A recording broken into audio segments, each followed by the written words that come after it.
Just a sec. Done. Okay. Hello, we are Group 4, and today we'll be talking about factors influencing the group behavior. So the agenda for today is we'll be first talking what is group behavior, then how group behavior is important and relevant in the organizational culture, and we'll be talking about the two most important points that influence group behavior, and then lastly we'll talk about conclusion. So what is group behavior? Over here, when we see this picture, we get to know that like a lot of crowd is cheering for Winnipeg Jets and they want the team to win. So group behavior plays a significant role in organizational behavior as it directly influences the dynamics, productivity, and effectiveness of the organization as a whole. So achieving the common goal is the first point, and action which we all take together to achieve the goal is a second point. As we see in the current institution where we all are studying at pace, our common goal is to like pass out from this course and then get and then the action towards which we are doing is currently presenting this presentation. Going to the next point where we'll talk about the importance and relevancy. The first point is organizational culture. Second point, decision making, enhancing productivity, social influence and norms, and conflict resolution. So just to give a final brief about it, like in an organization context, group behavior can either support or challenge existing norms and practices. Going ahead, Chidinma will explain about the two norms. Thank you, Ronil. So I'll be taking one of the factors that influence group behavior, and we'll be in this presentation we'll be taking two factors, and they are norms of behavior. So I'll be taking norms of behavior. And what are norms of behavior? Norms of behavior are actually the group's expectation of its members, what every member of the team is expected to behave, to act like. How do they do things? The standards that every member should abide by. Some of these norms of behavior are actually conscious, while some are unconscious. They are formal and informal, and it's actually divided into three major groups, right? So we have one, the social and the productive norm of behavior.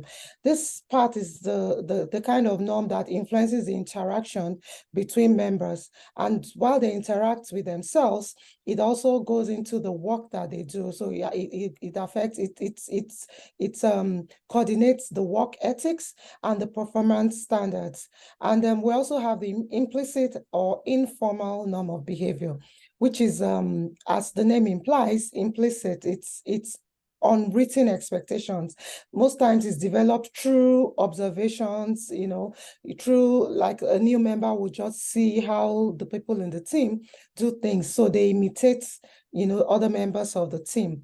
And it can also be, imbibed through team routines, what the teams do every time. Like some offices on Fridays, they are not used to having meetings. So it's not like there's a written rule about Friday meetings not holding, but because you get into the team, you see it's unwritten, like, okay, on Fridays we're chilling, we're rounding up, there's no meeting. So that's like an implicit, informal expectation of every team. And then finally we have the explicit or formal norms. These are norms that are formally established. Most times it's established, is written, is communicated through policies, by the organization. It sometimes is even on agreements. It's written in black and white. And so these are generally the group norms, the norms of behavior that we have. And I'll just take you through the next slides, please. Through two examples of norms of behavior in the workplace. An example is the punctuality norm. The punctuality norm it's social, yes, because you could be invited for, any meeting. It might not be an official meeting. You want to get there early. It's a norm. It's part of it. You get to occasion, to places on time, be on time. It's also productive, because you are meant to turn in, like if you have a report, a monthly report, a weekly report, you need to turn it in on time. It guides productivity, and we have it's implicit and as well as explicit. Explicit in that, we already know, you're told in your letter when you were employed that your resumption time is 9 a.m. So you need to be at work at 9 a.m. So it's explicit, it's written, So, and that's one example of punctuality norm. So we also have another one, collaboration norms, which are explicit, because like I would draw from my previous experience in my previous work, where the collaboration norm it's part of the operational procedure. You're meant, there's a norm that says you cannot start and finish a transaction. Somebody has to start, somebody has to approve. So it's a norm, and that's part of collaboration. You do your part, you pass it on to the next person. That person does his part. So that's an explicitly written, in the employee handbook, in the process manual and all that. And it's formal.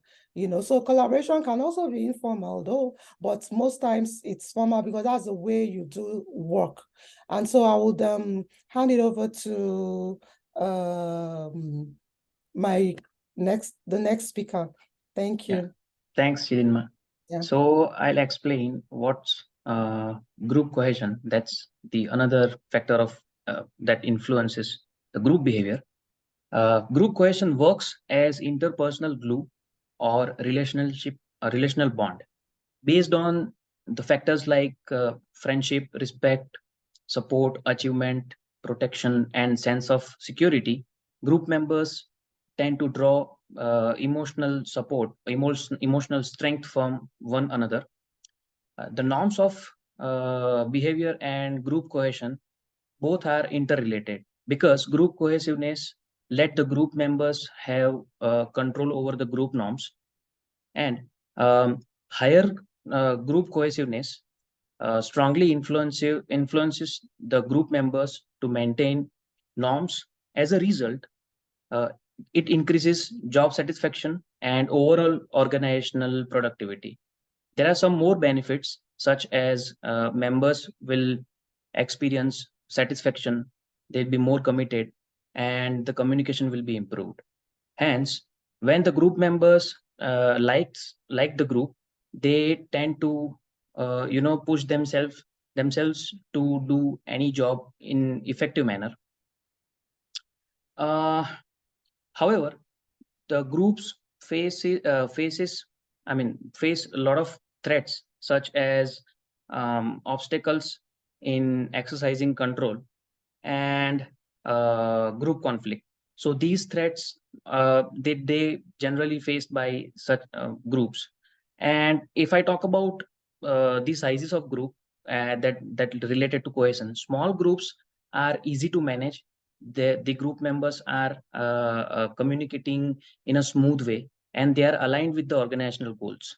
Whereas larger groups face difficulty in communication, and the leaders of group, they tend to face a lot of difficulty in keeping the group members aligned with the organizational vision. That's what I experienced in my previous employments, where I was in the part of smaller groups as well as the larger group of the organization.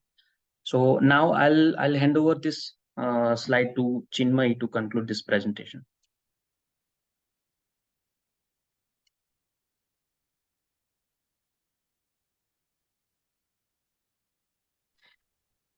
Yeah, thank you, Karshi. We all can agree to the point that group cohesion is group behavior is one of the important factors in organizational behavior, because this has increased the impact on the productivity as well as the effectiveness. As Chidinma has mentioned, The group norms, they are some of the unformulated rules which guides the behavior of the members in the organization.